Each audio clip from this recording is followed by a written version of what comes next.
नागपूरसह विदर्भातील कंत्राटदार आक्रमक आहे। आपण बघू शकतो या ठिकाणी दिवंगत कंत्राटदार हर्षल अशोक पाटील यांना भावपूर्ण श्रद्धांजली वाहत नागपुरातील कंत्राटदारांनी आंदोलन केलेलं आहे। गेल्या अनेक दिवसांपासून या कंत्राटदारांची समस्या आहे की त्यांना निधी मिळत नाही आहे, त्यांचे पेमेंट जे आहे ते अनेक वर्षापासून थकलेले आहे, अनेक महिन्यापासून थकलेले आहे। त्यामुळे सरकारचा निषेध करत सगळे कंत्राटदार आक्रमक आहे। सुबोध भाऊ काय सांगणार? काल जी एक दुःखद घटना घडलेली आहे की शासनाचे जलजीवनचे एक कॉन्ट्रॅक्टर हर्षल पाटील यांचे 1.5 कोटीचे पेमेंट होते, एक वर्षभरापासून थकीत होते आणि ते त्यांना पेमेंट मिळत नसल्यामुळे त्यांनी आत्महत्या केली। मी सर्वांना म्हणतो की अशी वेळ का बरं आली सरकारची की बा कॉन्ट्रॅक्टर आत्महत्या करत आहे। आपण एकीकडे म्हणतो की आपण महाराष्ट्र सर्वात जास्त प्रगत आहे।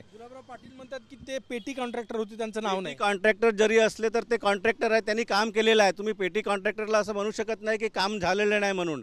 काम पेमेंट नाही मिळालं त्याच्या मागचं कारणच ते आहे। आत्महत्येचे कारण काय की त्याला पेमेंट नाही मिळालं।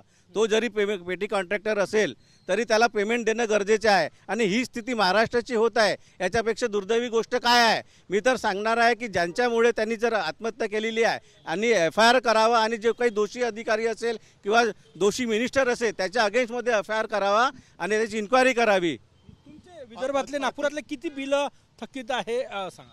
पूर्ण महाराष्ट्रातील सुमारे 12,000 करोड जीवन मिशनचे बाकी आहे आणि संपूर्ण विभागातील सुमारे 90,000 करोड पेमेंट बॅलन्स आहेत। आणि गुलाबराव पाटलांनी अतिशय असंवेदनशील म्हणजे वक्तव्य केलं आहे की आमचं काही त्याच्याशी घेणं देणं नाही। पण असं मंत्री महोदयांना आम्ही असं सांगू इच्छितो की मागील 4-5 वर्षापासून तुम्ही क्लबिंग आणि हे करून एवढे मोठे मोठे टेंडर्स काढत आहे की आमच्यासारख्या छोट्या कंत्राटदारांना कामं घेणंच मुश्किल झालं आहे। वेगवेगळ्या राज्यातील मोठमोठ्या एजन्सी आणून तुम्ही कामं वाटत आहे। तुमचे नागपुरातले किती थकीत आहे? नागपुरात सुमारे 3,000 कोटी PWDचे आहे आणि पूर्ण मिळून 6,000 कोटीचे नागपूर विभागाचे सर्व म्हणजे जे काही डिपार्टमेंट त्यांचे थकीत बिलं आहेत। भूमिका काय? पुढची भूमिका अशीच राहणार आहे की कुणी एक तर सर्वांना आव्हान आहे की कुणी आत्महत्येसारखं टोक पाऊल उचलू नये आणि जर न्यायालयात जायचं असेल तर आम्ही न्यायालयात जाऊ, मिनिस्टरचा विरोध करू जिथे काही आहे आणि सर्व कामावर बहिष्कार टाकू। सर्व कामावर बहिष्कार टाकू याचा इशारा या सगळ्या कंत्राटदारांनी दिलेला आहे आणि या ठिकाणी आंदोलन जे आहे ते केलं जात आहे। कॅमेरामॅन सचिन सयामसह गजानन उमाटे, TV9 मराठी, नागपूर।